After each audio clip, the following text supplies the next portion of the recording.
Hola a todos, muy buenas, soy Richard Gracia, como la mayoría sabéis, el fundador, el CEO del Método Rico, inversor, empresario, y estoy aquí hoy con Juan Ramón Rayo, que es uno de los economistas más influyentes de España, incluso del ámbito internacional. Muy buenas, Juan Ramón, ¿cómo estás? ¿Qué tal? ¿Cómo estamos? Muchas gracias por la invitación. Nada, encantado de estar aquí charlando contigo. Bueno, para los que no te conozcan, que me parece increíble que no te conozca nadie Bueno, a día de hoy, bueno, es profesor y doctor en Derecho, en Economía, en diferentes universidades. ¿Qué tal? ¿Cómo estás?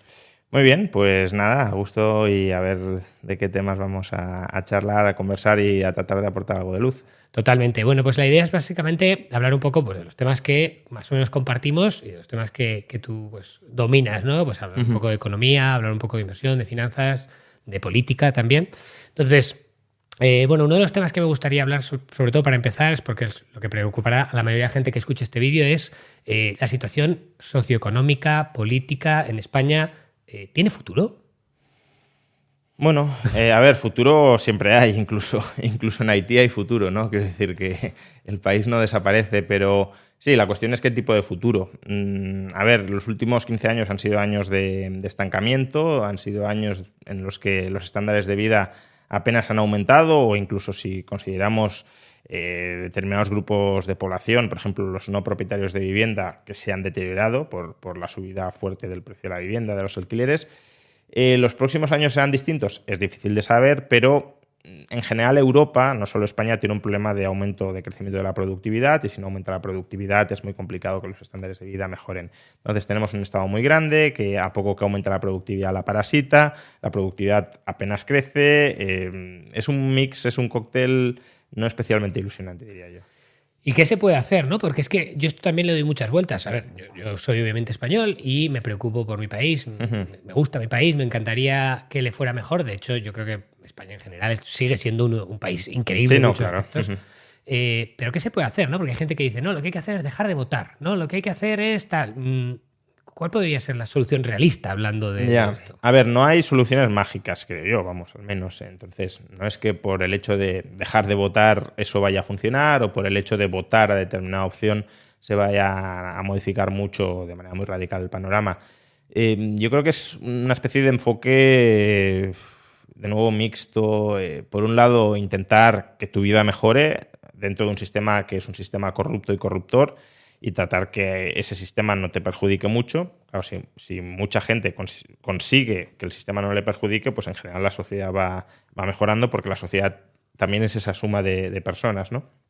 Y por otro, tratar de dar la batalla para que de las ideas, cultural, ideológica, moral incluso, para que la fibra social de esa sociedad vaya cambiando y vaya teniendo una mentalidad distinta. No es que sea un camino que nos asegure ni mucho menos que eso vaya a funcionar. De hecho, yo creo que es más fácil que no funcione a que sí, pero desde luego como no va a funcionar es no haciendo nada. Y creo que hay que hacer y hay que intentar hacer y hay que librar batallas aun cuando uno crea que las va a perder, porque es que si no las libras ya entonces sí que Has perdido. te pierdes y te patalean y te humillan y te tiran por el suelo y todo, claro. Totalmente. Y un poco en esa línea, ¿no? De tratar de buscar soluciones realistas. A mí es un tema que personalmente me preocupa mucho y me gustaría poder aportar. ¿Qué podríamos hacer? En Argentina ahora tienen Milei, ¿no? Ujú. ¿Qué tenemos que hacer para que surja un Milei aquí en España? Claro, es que, a ver, Milei es una mezcla, el éxito de Milei es una mezcla de muchas cosas. Primero es una mezcla, desde luego, de buenas ideas y de muy buena capacidad para divulgarlas. Eso hasta cierto punto lo podríamos tener, es algo que se puede incluso entrenar o que se puede crear, ¿no? Es decir, formas a una persona, tanto en el fondo como en la forma, y no podrías llegar a tenerlo. Lo que pasa es que es verdad que Milei también tiene una personalidad que eso ya no es tan fácil de crear porque es en gran medida pues, innato o característico de él, que además en el caso de la sociedad argentina prende o conecta muy bien. Ujú. Pero lo tercero que falta, y eso pues ya no es algo controlable, ni siquiera algo deseable, es que, claro, esa personalidad que conecta muy bien con la sociedad, que comunica bien, que tiene buenas ideas, se da en un contexto de decadencia económica intensísima de 50 años y además en un momento de prácticamente hiperinflación en la sociedad argentina, después de que hayan pasado en los últimos años también varias hiperinflaciones y algún repudio o default de deuda. Entonces, claro, cuando ya tocas fondo tantas veces y te has levantado tantas veces creyendo que ya superabas todo lo anterior y vuelves a caer, pues la sociedad o se vuelve muy cínica pensando que nada absolutamente funciona, o le da una oportunidad a nuevas ideas, a nuevas propuestas. Y yo creo que el éxito de Milei, obviamente, no se habría dado sin Milei, pero Milei sin las circunstancias argentinas, yo creo, a lo mejor me equivoco, pero tampoco habría funcionado. Entonces, en España, ese caldo de cultivo de desastre absoluto no está. La sociedad no pide a gritos un cambio radical y de raíz. A lo mejor en algunos ámbitos sí quiere reformas muy fuertes, como en la vivienda, por ejemplo, pero no hay una petición de cambio de modelo, de cambio de régimen.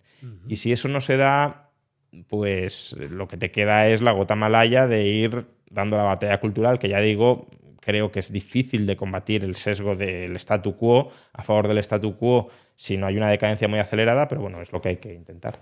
Yo sí que veo en los últimos, a lo mejor, meses o tal vez un par de años, que sí que ha cambiado un poquito el discurso. Por ejemplo, respecto a algún tema woke ha cambiado bastante. Respecto al tema del liberalismo creo que también ha cambiado mucho. Creo que gente pues como tú estáis consiguiendo, ¿no? Lo de la gota malaya pues parece que está cuajando y que cada vez hay más gente, yo entre ellos, por ejemplo, hace X años no me sentía identificado con izquierdas, no me sentía identificado con derechas, pero no entendía que había otra cosa que era el liberalismo, que no es ni izquierdas ni derechas, ¿no? Creo que hoy cada vez más gente sí que lo entiende. Entonces, a lo mejor hay un poquito de futuro ahí. Sí, hombre, a ver, viendo en perspectiva la trayectoria del liberalismo o de la afinidad al liberalismo en España, yo creo que el movimiento ha sido fortísimamente ascendente. O sea, yo recuerdo, es una anécdota que suelo contar, ¿no? Porque para mí es muy ilustrativa.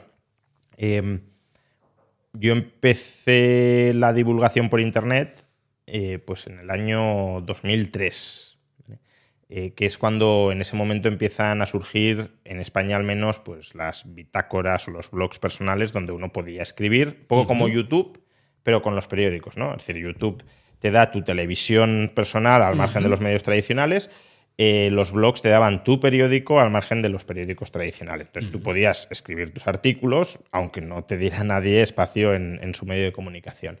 Entonces yo empecé ahí. Y al mismo tiempo que empecé yo, empezó mucha otra gente y se conformó una especie de grupo de blogs o de bitácoras liberales, que a lo mejor éramos como 20 o 30 y mucha gente, pues bueno, mucha gente, a lo mejor 300, 400, 1000 personas nos leían, comentaban y generábamos un cierto ruido. Y en ese momento el político que, bueno, primero Ciudadanos, luego está ahora, bueno, no está en Vox, pero sí es europarlamentario con Vox, Juan Carlos Girauta, escribió un libro que el título es muy llamativo porque se llamaba La eclosión liberal. Es decir, como que el liberalismo estaba fortísimo y acababa de eclosionar por el hecho de que hubiese 20 o 30 personas escribiendo en blogs y a lo mejor 1000 personas leyéndolos. ¿Por qué? Pues porque antes de eso es que literalmente no había nada. Claro, hoy, comparado lo que hay con eso, pues eso era una birria. Llamar a eso eclosión liberal... No, igual fue un visionario y dijo, esa era el germen, ¿no? No, la idea no era tanto que eso era el germen, que además yo creo que tampoco lo ha sido del todo, pero bueno, en cualquier caso fue un primer fogonazo, sino que eso ya como que ya era algo muy, muy armado. Claro, hoy el movimiento es muchísimo más amplio, hay muchísima más gente, de muchas más edades, de muchos más, incluso niveles culturales, mucho más transversal, pero aún así sigue siendo relativamente pequeño. Claro, si lo comparamos con, por ejemplo, la vitalidad del liberalismo en Argentina, pues claro, es que no tiene nada que ver. En Argentina perfectamente 1/3 de la población puede ser liberal más o menos a conciencia. Y eso, claro, es un cambio cultural muy fuerte que no sé hasta qué punto llegaremos a ver aquí. Pero bueno, al menos es verdad que hay unos ciertos elementos previos para que, si se da en el futuro alguna situación de demanda de cambio de régimen, por alguna catástrofe o por algún destrozo que genere la política dentro de nuestro país, pues al menos esa base previa que te permite decir, oye, el liberalismo es una alternativa a lo que hay, probémoslo, eso sí está más o menos. yo lo que veo también es que nos falta aquí un partido, ¿no? Porque Ciudadanos hizo un intento, pero luego al final no terminó de funcionar. Y si hubiera un partido fuerte, yo con valores, yo quiero creer, ¿no? Todavía en el sistema, en que el sistema probablemente creo a día de hoy que hay que cambiarlo desde dentro, porque lo de dejar de votar, al menos en mi opinión, no tiene mucho sentido, porque tendrías que convencer al 99% de la gente que haga eso, ¿no? Entonces, no sé si a lo mejor desde el punto de vista de académico, tú también estás en la Fundación Joven de Manera, estás en varios sitios, no sé si ves que hay posibilidades de que surja ese partido, al menos que dé, porque creo que la gente votaría. Yo tengo en mi entorno mucha gente que sí que estaría deseando, bueno, si tú formas un partido, te aseguro, ya sé que no lo vas a hacer, ya lo has dicho varias veces, pero si de alguna manera se conformase ese partido que realmente representara el liberalismo de manera fiel, y por supuesto que luego no la líen con liadas políticas. Sí, ¿no? claro, es que esa es otra. No lo sé, yo soy relativamente escéptico. Es verdad que en general soy muy escéptico con la política, con lo cual es normal que sea escéptico con respecto a la formación de un partido político liberal y su capacidad de éxito, pero el voto es muy gregario y es muy conservador en el sentido de pues el que vota PSOE normalmente vota PSOE, el que vota PP normalmente vota PP, luego puede haber gente que a veces vota PP y a veces vota PSOE, pero no hay enormes transferencias de votos. Luego puede haber gente que se haya quedado totalmente desencantada con el PP y haya dado el salto a Vox, pero entonces ya vota a Vox, llueve o truene. Entonces, si no hay algún catalizador que lleve a un descontento y a una desafección muy grande con alguno de estos grandes partidos y que otro de los existentes, por ejemplo Vox, no dé respuesta a ese enfado o a esa desafección, yo creo que es complicado. Y luego además, que creo que el caso de Ciudadanos lo ilustra bien, también en parte el caso de Podemos, una cosa es construir inicialmente ese partido y nutrirlo de votos y luego que ese partido se mantenga en el tiempo. Porque, a ver, la política es gestionar, en parte es gestionar marrones, ¿no? Es gestionar problemas. Otra parte es crearlos, ¿no? Porque si no hay problemas, no hay necesidad de políticos y por tanto los propios políticos tienen que generar problemas que justifiquen su existencia. A veces los generan deliberadamente, otras inconscientemente, pero los generan. Pero en cualquier caso, como tú vas a tener momentos en los que tu popularidad va a estar más alta o más baja, porque es la vida de cualquier partido, claro, si tú no tienes una fortísima implantación territorial que te permita resistir los momentos de bajada, cuando bajes, y vas a bajar, corres el riesgo de desaparecer. PP y PSOE tienen una implantación territorial enorme, están presentes en cada pueblo de cada ciudad, y eso significa que, aunque pierdan mucho poder, tienen dónde refugiarse y dónde esperar a recuperar ese poder, y lo pueden hacer. En cambio, ya digo, Ciudadanos no tuvo el músculo para hacerlo y Podemos también ha estado a punto de desaparecer, y a poco bien que lo hubiese hecho Sumar, claro, si lo ha hecho tan mal, pues al final va a resucitar a Podemos, pero a poco bien que lo hubiese hecho Sumar, Podemos desaparece. De hecho, cerraron todas las delegaciones autonómicas, redujeron mucho el peso de la de Madrid, porque no tenían presupuesto, no tenían nada. Entonces, claro, aunque surja un partido liberal, que ya digo, tengo mis dudas de que vaya a funcionar, pero si funcionara, puede tener una buena época, pero a poco que empiece a flaquear en algún momento, y flaqueará, lo más probable es que desaparezca. Entonces, no lo sé. Yo, más que la opción de que surja un planteamiento liberal, que sería, bueno, un poco el camino Milei, ¿no? Un líder liberal que aplique reformas liberales, ojalá, o sea, me encantaría que fuera así, pero creo que otra posibilidad es ir dando la batalla cultural para que determinadas políticas permeen en muchos partidos políticos, de tal manera que casi cualquiera tenga que aplicarlo. Ir metiéndolas en la ventana de Overton, ¿no? Y un poco introduciendo... Exactamente. A ver, para mí una victoria, que ahora ya no ha sido victoria, pero que es un ejemplo de esto, es cuando Zapatero, creo que fue en el año 2002, tuvo que decir que bajar impuestos es de izquierdas. Claro, que el líder del PSOE te diga que bajar impuestos es de izquierdas y que la izquierda defiende bajar impuestos, eso es un triunfo fortísimo de la ideología liberal. Luego, es verdad que incluso él bajó impuestos. Ya luego, no, y fue un desastre, pero sí tuvo esa parte de intentar acoger, al menos fiscalmente, algunas de las ideas y de las propuestas liberales. Y eso fue pues porque hasta cierto punto había una corriente de pensamiento ciudadana, se habían bajado impuestos con Aznar, las cosas habían ido más o menos bien, probablemente al margen de todo eso, pero coincidió la bajada de impuestos con unos buenos tiempos económicos y en el imaginario colectivo se generó esa imagen de bajar impuestos está bien, por tanto la izquierda, si quiere votos, tiene que decir que bajar impuestos está bien. Pues ese tipo de conquistas son, creo, las que hay que intentar conseguir para afianzar ciertas estructuras institucionales mucho más proclives a la libertad. Y eso estábamos hablando un poco, digamos, de la parte más liberal o del modelo, ¿no? Pero luego también hay otra parte que hay un debate bastante importante y que creo que también está cogiendo cierta inercia, que es el tema de la democracia. Estamos en una democracia, no estamos en una democracia, hay separación de poderes, es una democracia real. ¿Cuál es tu visión sobre la situación de España? ¿Es un país democrático? ¿Hasta qué punto es democrático? A ver, depende de cómo definamos democracia, ¿no? Porque aquí hay muchas definiciones de democracia. Si cogemos democracia, o sea, si en democracia incluimos la necesidad de separación de poderes, claramente es una democracia muy imperfecta la española porque los poderes no están demasiado separados. Es decir, el poder legislativo escoge al judicial o aparte del judicial, luego el poder ejecutivo en cierto modo determina el legislativo, de alguna manera, ¿no? Porque el líder del Ejecutivo suele ser el líder del partido que consigue una cierta coalición mayoritaria en el Parlamento, y el líder de ese partido confecciona las listas y, por tanto, los que integran el Parlamento han sido escogidos, vale, sí, por la ciudadanía, pero entre los candidatos preseleccionados por ese líder de partido que luego es el que está al frente del Ejecutivo. Entonces, claro, si tú exiges que democracia no sea nada de eso, pues entonces no sea democracia.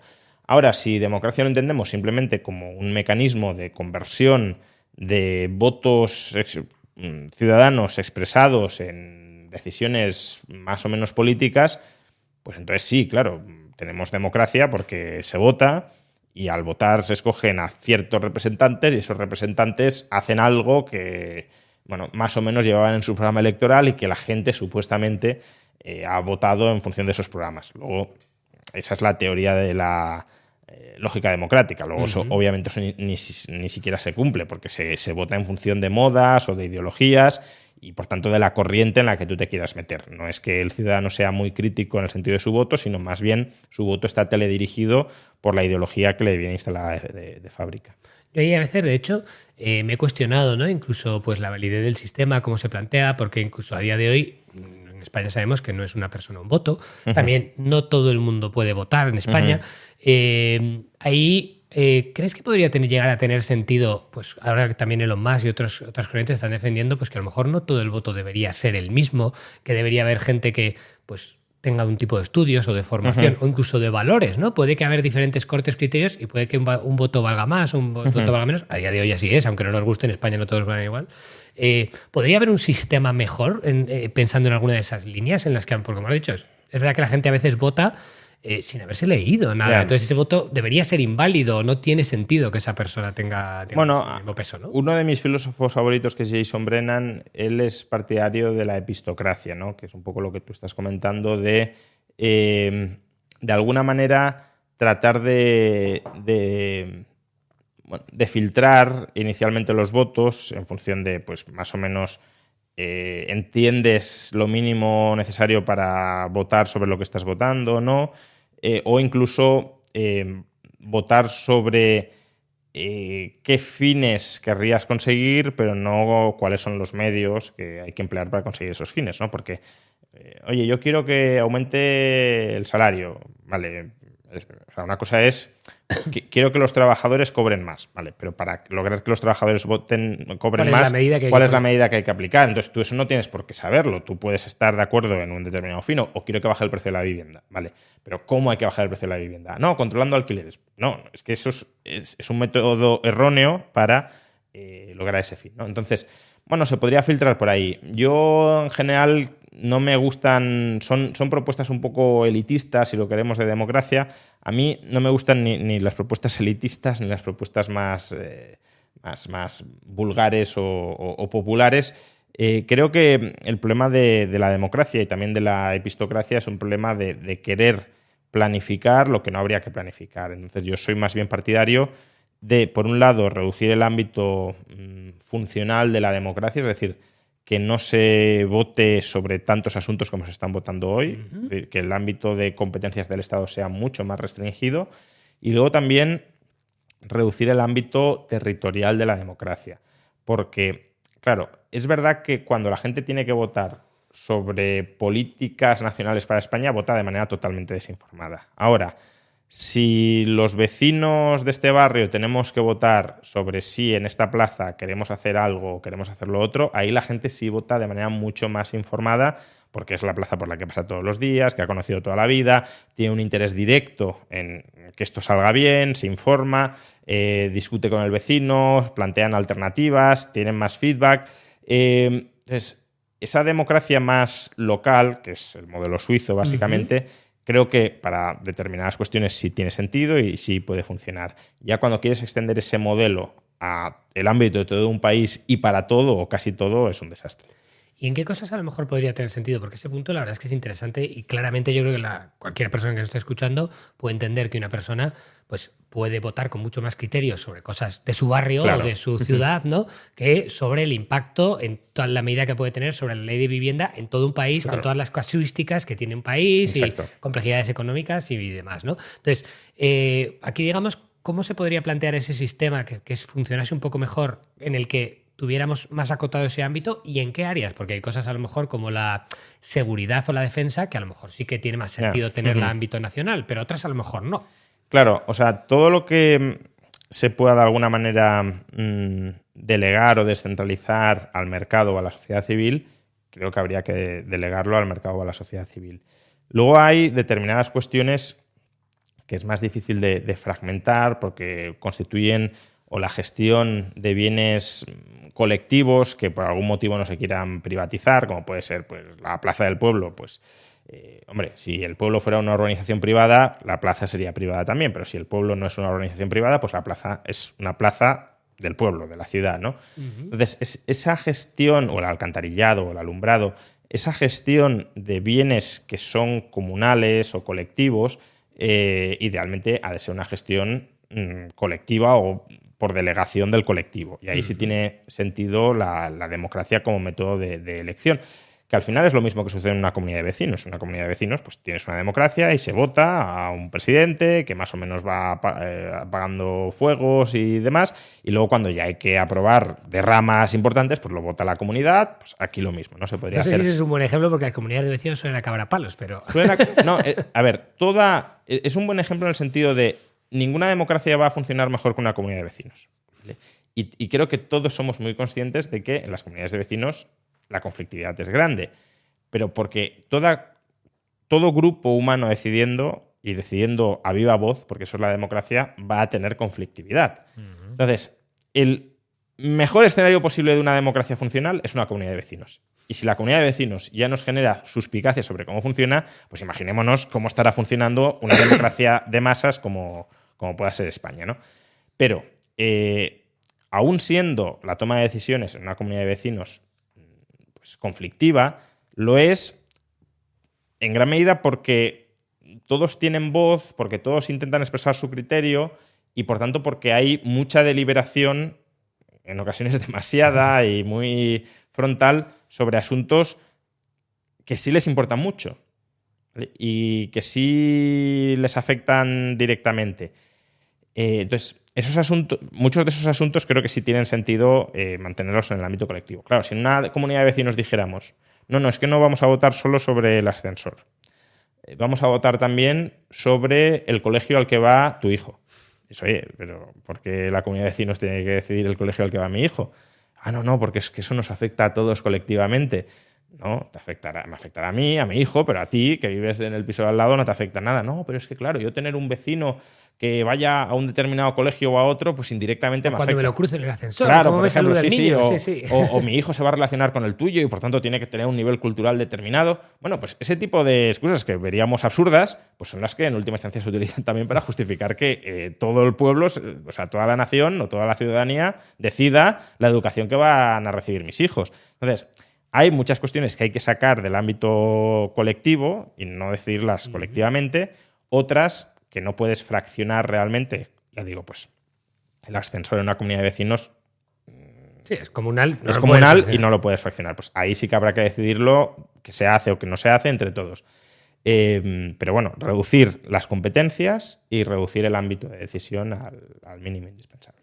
Y por bajar un poco a tierra, a nivel, por ejemplo, práctico, España, por ejemplo, ¿qué competencias ves que sí que pudieran tener más sentido y que serían más indispensables el que estuvieran gobernadas de manera más central? ¿Y qué competencias privatizaríamos, ¿no? ¿O qué tendría más sentido? Bueno, yo creo que privatizar se puede privatizar prácticamente todo, o sea, educación, sanidad, pensiones, infraestructura, prácticamente todo lo que hace hoy el Estado es susceptible de que el sector privado lo haga. Luego, claro, hay otros temas que son más complicados, como mencionabas tú, la defensa. Mientras exista un Estado, claro, si te cargas el Estado ya es otro tema, pero mientras exista un Estado, pues el Estado va vinculado necesariamente a la defensa. Y el orden también, un poco. Al orden, exactamente. Tal. El orden, sí, pero incluso cierta seguridad podría ser privatizada también. Pero bueno, sí, el orden, la justicia, sobre todo de tipo penal, que va vinculada al orden, ¿no? Porque bueno, la justicia civil realmente la puede sustituir por arbitrajes privados, ahí no hay ningún problema. Pero la penal no, porque la penal ya es una jurisdicción forzada y por tanto, si hay coacción ya está metido el Estado.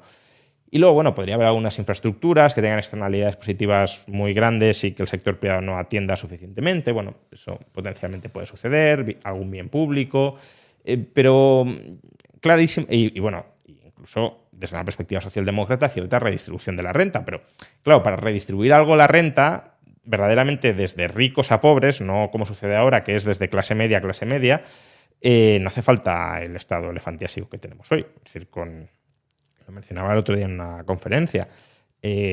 Hoy el gasto social ronda el 20% del PIB. Bueno, con un 3% del PIB de gasto social se le podría transferir anualmente una renta de 15.000 euros a 3 millones de personas.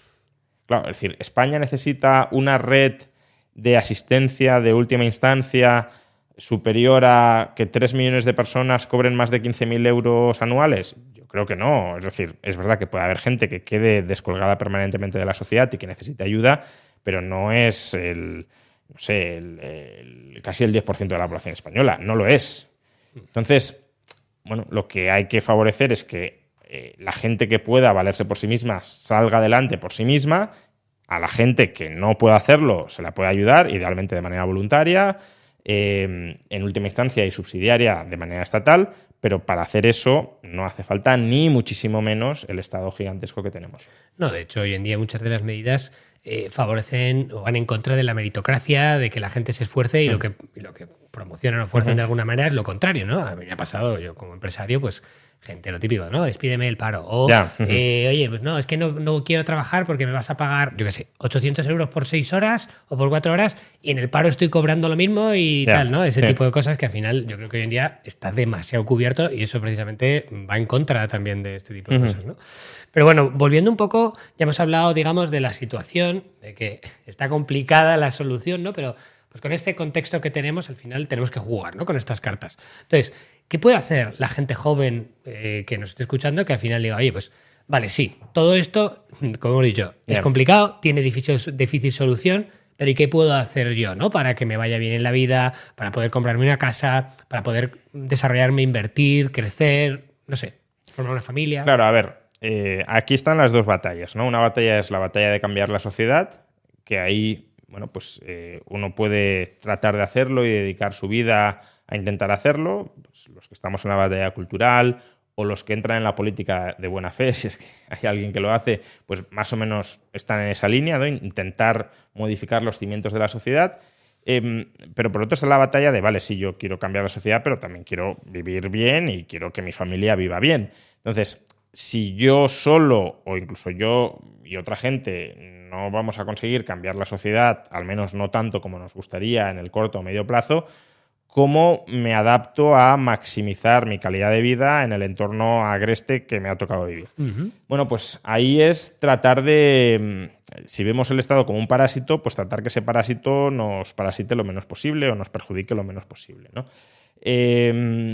¿Cómo hacer eso? Pues tratar de buscar siempre alternativas primero intentar que el Estado te robe lo menos posible, por supuesto, pero luego incluso con lo que te queda disponible, intentar gestionarlo de tal manera que no generes una dependencia del Estado o que no te contentes con lo que te vaya a dar el Estado. Por ejemplo, en materia de educación, pues si puedes conseguir una educación mejor al margen del Estado que la que te va a ofrecer el Estado por lo que ya te ha quitado, porque no olvidemos que el Estado no te lo da gratis, sino que el Estado eres como un cliente forzoso, te cobra para que luego vayas a sus servicios. ¿O no? O no. Sí, pero bueno, o sea, claro, aunque no vayas, te cobra. Te cobra igual, sí. Pero claro, el ciudadano promedio es, oye, pues ya me ha cobrado, pues voy a usar esos servicios. Bueno, pero es que esos servicios además son deficientes. Son servicios que buscan, por ejemplo, adoctrinar o proporcionar una formación insuficiente y funcional para el interés del Estado. Pues bueno, en ese campo, tratar de buscar vías de formación. No necesariamente tendría por qué ser, afortunadamente a día de hoy, ir a un colegio privado. Puede ser, pues oye, busca luego formas alternativas de formarte de manera barata y asequible a través de Internet, ¿no? Que ya las hay, ¿no? Al abaratarse tanto el coste de acceder a la información, por suerte no hay que depender solo de la doctrina oficial que te imparta el Estado. O en materia de construcción de patrimonio. Pues tú podrías decir, oye, mira, voy a depender solo de las pensiones públicas cuando me jubile, porque ya estoy pagando una cantidad exorbitante a la seguridad social y el resto lo consumo. Bueno, ese es un problema que te va a generar dependencia de lo que te quiera dar o no te quiera dar el Estado en el futuro. Por tanto, intenta de nuevo formarte financieramente e intenta mantener una disciplina de ahorro periódica para ir construyendo un patrimonio que te permita no vivir la vida que vivirías si el Estado no te parasitara, pero al menos acercarte a algo y no ser pues simplemente una persona como la que el Estado ha querido construir, que es te lo quito todo y tú vives pues en la mediocridad que yo te quería instalar. Que eso, de hecho, a día de hoy yo personalmente considero que no es una opción porque la tasa de reposición y lo que nos vamos a recibir los que tenemos una edad de 30, 40 o menos, realmente va a ser muy inferior a lo que se ha estado recibiendo hasta ahora, ¿no? Entonces, bueno, lo que se espera recibir. Yo, inferior a lo que se ha recibido hasta ahora no lo tengo tan claro. Dependerá. Porcentualmente la tasa como tasa. Claro, eso sí. Sí, eso por supuesto. En términos absolutos o incluso en términos reales, no descontando inflación, no tendría por qué serlo, pero claro, como también el nivel de vida se espera que suba. De hecho, si no sube, sí vamos a recibir menos que los que recibimos hasta ahora. Como el nivel de vida se espera que suba, claro, la expectativa también será mantener un poco esa subida del nivel de vida. Y eso es lo que no va a pasar, o lo que probablemente no pase. Es decir, que la sociedad irá viviendo mejor y las pensiones en términos relativos no irán siguiendo el mismo camino y por tanto se irá abriendo una brecha. Y si no sucede es porque nos hiperendeudaremos y entonces estallará por algún lado esa bomba de relojería. ¿Y nos podemos preparar de alguna manera por si eso estalla? Porque si eso estalla se va a liar bastante, ¿no? Bueno, a ver, prepararnos es construir un patrimonio personal propio, ¿vale? Ahora, construir un patrimonio personal propio, ¿cómo? Pues si tenemos miedo de que estalle la bomba española, pues no teniendo todos los huevos en inversión española. Al final, uno tiene que pensar que probablemente ya tenga, consciente o inconscientemente, muchos intereses en España. Sí, su vivienda, por ejemplo. Su vivienda está en España, su trabajo está en España, su pensión está en España. A poco que tengas algún otro activo, por ejemplo, o una segunda vivienda, o un local, o un garaje, probablemente también esté en España. Si además ya tienes acciones o algún fondo de pensiones o fondo de inversión nacional, pues probablemente también en España. Cuenta corriente también en bancos españoles. Entonces, claro, al final, todos son activos españoles. Incluso podríamos decir tu educación también es una educación que has obtenido en España y que está adaptada al entorno formativo español. Sí, si eres, por ejemplo, abogado, tú estás para ejercer en España. Claro, entonces, bueno, hay una concentración ahí de riesgos territoriales importante, ¿no? Porque si España va mal, se te cae todo. Bueno, eso les ha pasado a los venezolanos o a los argentinos. Por ejemplo, exactamente. Entonces, claro, si uno teme que puede estallar en algún momento una bomba en España, bomba financiera en España, pues claro, sería bueno que parte del patrimonio personal que vaya construyendo lo construya en activos, aunque sea desde España, pero lo construya en activos que estén fuera de España. Que eso también tiene su dificultad, porque claro, normalmente invertimos en activos españoles porque son los que mejor conocemos y por tanto en los que más criterio podemos tener a la hora de invertir. Pero hay cosas como una cartera indexada o un fondo indexado del SP500, son cosas que si haces un DCA puedes hacer, ¿no? Sí, exacto. Entonces, tratar de salir de la zona de confort y mirar activos alternativos a los tradicionales o a los que nos sean más cómodos o más fácilmente reconocibles fuera del área geográfica en la que estamos, porque si no, claro, si uno dice, no, yo me voy a preparar del estallido de la bomba de las pensiones invirtiendo en el IBEX, pues sí, a lo mejor te salvas un poquito, pero está muy ligado una cosa con la otra. Claro, ¿no? Pues lo que le habrá pasado a las bolsas, por ejemplo, de Argentina. Pues es que Sí, si el país se va para abajo, pues es que... No, y que si tienes un problema demográfico en España, pues las empresas españolas tampoco lo van a hacer extraordinariamente bien, porque la base de sus clientes también va a envejecer, etcétera. La mayoría de ¿no? sus ingresos van a ser españoles, sí. etcétera. Vale, y bueno, para eso también nos podría servir también el Bitcoin, ¿no? Por ejemplo, que es un activo que no tiene un ámbito geográfico definido. Para eso sí, lo que pasa que, a ver, claro, decirle a uno que prepare su jubilación invirtiendo en Bitcoin... No, 100% obviamente no tendría ningún sentido. No, como un activo complementario a tener en cartera, sí, yo creo que, de nuevo, si uno lo entiende, si uno es consciente de lo que significa, si uno, por tanto, está dispuesto a mantenerlo en cartera porque sabe que está comprando. El problema es cuando dices, no, yo aquí lo voy a comprar porque esto me va a permitir dar un pelotazo y claro, luego te baja, como ha bajado el Bitcoin un 75%, y dices, pues tengo que venderlo y justo pierdo. Claro, exacto. Entonces, si tú entiendes qué es un Bitcoin y qué has comprado y qué tienes en cartera y el valor que te va a proporcionar, que no es dar el pelotazo, entonces sí tiene sentido incorporarlo de cara a tu jubilación en cartera, incluso más allá. Es decir, como mecanismo de transmisión de herencia, el Bitcoin es muy potente, porque lo puedes fraccionar, no te lo vigila, o si lo has hecho bien, no te lo vigila nadie, etcétera, ¿no? No te lo pueden confiscar, bueno. Ahora, claro, si uno quiere un patrimonio que se vaya revalorizando, pues bueno, quizá con Bitcoin se consiga, porque no sabemos todavía dónde está el techo, pero de la misma manera que el oro hoy puede tener potencial de revalorización por la casuística en la que se encuentra, pero a largo plazo el potencial de revalorización del oro es limitado porque es un activo que simplemente contiene valor social de liquidez, no es un activo que genere rentas de producción que se vayan autoincrementando, que se vayan reinvirtiendo. Y no son empresas ni muebles, exacto, que es básicamente... Eso es. Pues el Bitcoin en algún momento también llegará a esa zona de consolidación, por tanto se podrá seguir revalorizando año tras año, pero a ritmos que tienen que ser más modestos. Aún así hay gente que sí que ve el Bitcoin mucho más allá, ¿no? No sé si en 500.000, en 1 millón, pero sí que es verdad que hasta ahora todos los institucionales, prácticamente hasta hace poco que sacaron el ETF, no habían entrado, y sí que ahora muchos gestores profesionales, muchos asesores financieros, gestores patrimoniales, están empezando a incorporarlo en cartera. Sí, no, o sea, potencial alcista puede seguir teniendo, no estoy diciendo lo contrario. A ver, el potencial que ha tenido hasta el momento ya no va a volver. Sí, lo que no va a ser los mismos múltiplos, no vas a hacer un por 100 ni nada parecido. Ni un por 1000 ni un por 10.000, ¿no? Porque, a ver, muchos hemos visto Bitcoin a 30, entonces, claro, pasar de 30 a 70.000 no va a volver a pasar. Ahora, que pueda llegar a 1 millón, incluso algunos dicen 10 millones, bueno, pues podría llegar a ser. Más allá de eso, yo ya lo veo muy, muy complicado. Para que llegara mucho más allá de eso, ya tendría que convertirse prácticamente en el patrón monetario global, y eso no creo que vaya a suceder. De acuerdo. ¿Y alguna otra cosa que pudiera hacer la gente? Porque, claro, hemos estado hablando de invertir, ¿no? Pero mucha gente, aparte de que hay una parte de formación, y yo creo que esto estoy de acuerdo porque lo veo mucho con alumnos y tal, ¿no? Que la gente, en mi opinión, no tiene la suficiente educación financiera, ni siquiera como para ahorrar suficiente, porque cuando ahorran son capaces de ahorrar más y por tanto de invertir más. Pero es verdad que hay gente que está en una situación realmente complicada, ¿no? Nosotros, por ejemplo, a gente que está cobrando 1.000 o 1.200 o 1.500, decimos, ostras, creo que tu prioridad no debería ser invertir, porque probablemente tengas que buscar otro tipo de cosas, ¿no? ¿Qué puede hacer ese tipo de personas?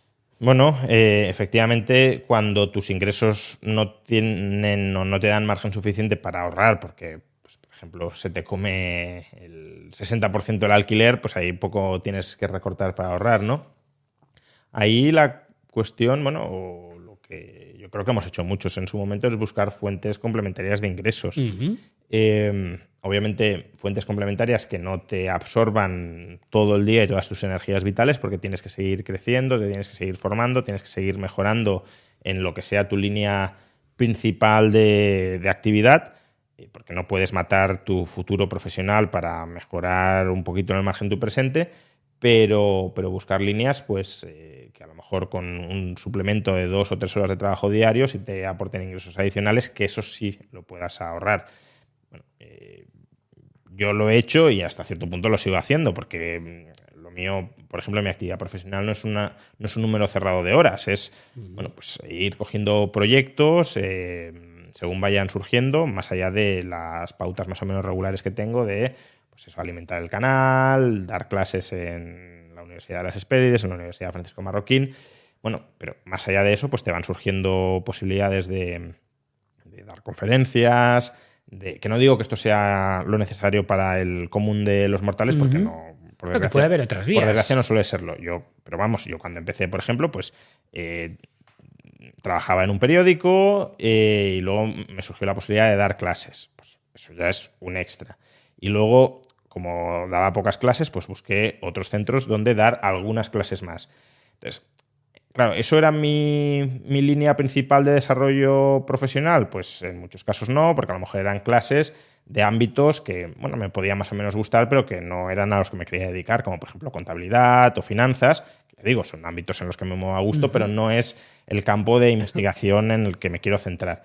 Pero eran formas de complementar mis ingresos y de darme un margen superior para ahorrar y poder invertir ese ahorro, porque efectivamente con los ingresos que tienes por tus primeros trabajos, pues o no tienes margen de ahorro o es un margen de ahorro acotado, especialmente en la situación actual con los precios de la vivienda disparados. Y aparte de esa vía, porque yo normalmente veo 3 vías, ¿no? Nosotros también intentamos ayudar a la gente a aumentar ingresos, porque al final muchas veces es que es lo que les hace falta, ¿no? Es lo que te digo, si me viene una persona con unos ingresos muy justos, digo, oye, tú no necesitas invertir y sinceramente no te voy a vender una formación para aprender a invertir porque no tiene sentido. Entonces, yo veo como 3 vías, ¿no? Una es ese side hustle, ese ingreso adicional. Otra podría ser el reinventarte profesionalmente, esta ser una profesión y tal, y otra podría ser emprender. De estas otras 2 vías, ¿crees que podría ser para todo el mundo no la parte de emprender? Y la parte de reinventarte profesionalmente, creo que hoy en día también hay posibilidades que no existían hace unos años, como son los bootcamps, porque hay una demanda a lo mejor brutal de profesionales en marketing, profesionales en inteligencia artificial, profesionales de programación, de ciberseguridad, que incluso con 6, 9, 12 meses puedes llegar a encontrar un trabajo de eso sin tener que hacer una carrera entera de 4 o 5 años, ¿no? ¿Cómo ves esas vías para la gente? Bueno, la de la formación a través de los bootcamps la conozco mucho menos, la verdad, pero la reinvención profesional, por supuesto. Es decir, al final uno tiene que estar en una trayectoria profesional a la que le vea un camino potencialmente ascendente. Es decir, si uno está en un trabajo en el que no está cobrando un sueldo que considere suficiente para vivir bien y tener margen de ahorro, y además en el que no tenga perspectiva de crecer, de ir creciendo profesionalmente, yo creo que tiene que salir de ahí. O sea, tiene que buscar, a lo mejor durante un tiempo no puede salir de ahí porque bueno, tiene que seguir pagando facturas, alquileres, etcétera, pero tendrá que complementar entonces eso con el reciclaje formativo para tratar de explorar otras líneas de actividad donde sí tenga esa situación más holgada o esa trayectoria de mejorarla en el futuro. Entonces, esa línea, desde luego, cualquier trabajador se la ha de plantear, incluso, bueno, yo creo que los que tenemos incluso una posición más cómoda, también nos la seguimos replanteando. Es decir, yo no hago lo mismo hoy que hacía hace 5 años, mucho menos que hace 10 años, y seguro que dentro de 10 años no haré lo mismo que hago ahora. Entonces, tienes que estar continuamente reinventándote y aprendiendo y mejorando, porque además otros lo están haciendo y por tanto lo pueden hacer mejor que tú, y si te duermes en los laureles te van a desplazar, obviamente, pero es que eso es también en el sector empresarial. Entonces, luego lo de emprender ya requiere una actitud y un tipo de personalidad que no todo el mundo tiene y que, por tanto, no es necesariamente aconsejable para todo el mundo. Es verdad que uno puede, de alguna manera, celebrar o loar las gestas emprendedoras, ¿no? Idealizar el emprendimiento, pero es un proceso muy duro, es un proceso donde se fracasa mucho, porque para aprender hay que fracasar muchísimo y, por tanto, hay que tener capacidad para digerir personalmente esos fracasos y luego no envenenarte con ellos, sino crecerte, ¿no? Saber crecerte y aprender de ellos. Y eso Sí, hay que tener una resiliencia increíble. Claro, y además continuada, porque si dijeras, bueno, es que vale, ya sé que tengo que fracasar una vez, pues fracaso. No, ya, pero es que fracasas una vez y fracasas otra, y dices, bueno, es que no voy a triunfar nunca. Y puede ser que no termines triunfando nunca, porque también hay esa posibilidad de que, oye, pues lo intento y no salgo. O puede ser que fracases 100 veces y la 101 triunfas. Entonces, como no hay garantía de que vayas a triunfar y los fracasos pueden ser continuos, claro, puedes caer en la desesperanza y además consumes tiempo, recursos, no te estás formando en otros ámbitos donde a lo mejor sí podrías hacerlo bien. Entonces, yo creo que el emprendimiento, como cualquier cosa, tiene que ser al que le apasiona, al que tenga cierta predisposición personal a aguantar lo que supone y bueno, pero si uno tiene esas características y tiene la duda, yo creo que sí que es una forma de enfrentar cómo mejorar tú, mejorando la sociedad, que es muy positiva. Totalmente. Yo justamente cuando grabo estas entrevistas a veces una de las preguntas que suelo hacer a la gente que son emprendedores básicamente es cuál ha sido la mejor decisión de su vida. Y curiosamente la mayoría de la gente me dice emprender. Uh-huh. Pero claro, es verdad que eso me lo dice la gente que es emprendedora, claro, y que le ha ido bien. Ha triunfado, etcétera, claro. Le ha ido bien. Pero es verdad que es muy duro. Yo lo he vivido sí. Y tú de alguna manera también estás emprendiendo ahora con tu negocio bueno. y es duro, ¿no? Al final es una montaña rusa, sobre todo la parte de gestión emocional brutal. Claro. Ahí totalmente de acuerdo. Y ya por finalizar, sí que me gustaría a lo mejor si nos quieres dejar alguna enseñanza, algún consejo, algún conocimiento, algo que a ti te hubiera gustado que te dieran o que supieras pues cuando a lo mejor tenías 10 o 15 años menos, ¿no? Estabas empezando, tanto puede ser a nivel de inversión, a nivel de profesional o a nivel de lo que consideres, ¿no? Algo que puede ser importante. Bueno, yo quizá diría que seamos conscientes de que muchas de las cosas que hacemos pueden dejar huellas en el muy largo plazo, ¿no? Entonces hay que ser bastante prudente a la hora de cometer errores. No, hay que cometerlos, pero de cometer ciertos errores o de meter la pata en determinadas cuestiones, eso sí que hay que tener más cuidado, ¿no? Hay que cuidar mucho la proyección pública o la imagen pública que pueda tener repercusiones negativas de cara al futuro. Lo digo sobre todo en un mundo donde cada vez más está todo grabado, hay imágenes de todo, hay autoexposición personal voluntaria en situaciones que a lo mejor pueden ser muy comprometidas, porque pensamos que eso no tiene repercusión de cara al futuro y sí puede tenerla. En mi caso, eso es algo que no se dio porque bueno, pues, las redes a lo mejor no estaban tan hiperdesarrolladas en su momento. Pero con la gente joven es mucho más fácil. Claro, pero con la gente joven yo creo que ahí sí hay un riesgo, si lo quieres, reputacional importante de no entender cómo determinadas decisiones que bueno, pues se pueden tomar a la locura de la juventud, pero claro, en la medida en que todo eso queda ahí registrado, grabado y demás, pues cuidado con eso porque puede parecer que no tiene un coste de oportunidad y sí tenerlo de cara. Totalmente, hoy en día más que nunca. Pues hasta aquí, lo dejamos aquí. Ha sido un auténtico placer charlar contigo, compartir este ratito y yo como admirador también y tenía muchas ganas de tener esta conversación. Creo que es muy enriquecedor y creo que este tipo de conversaciones espero que ayude a inspirar también a la gente a aprender y también empujar un poquito ese liberalismo y esas ideas, ¿no? A esa batalla cultural que decimos. Pues muchísimas gracias, Richard. Ha sido un placer. Gracias a ti, Juan.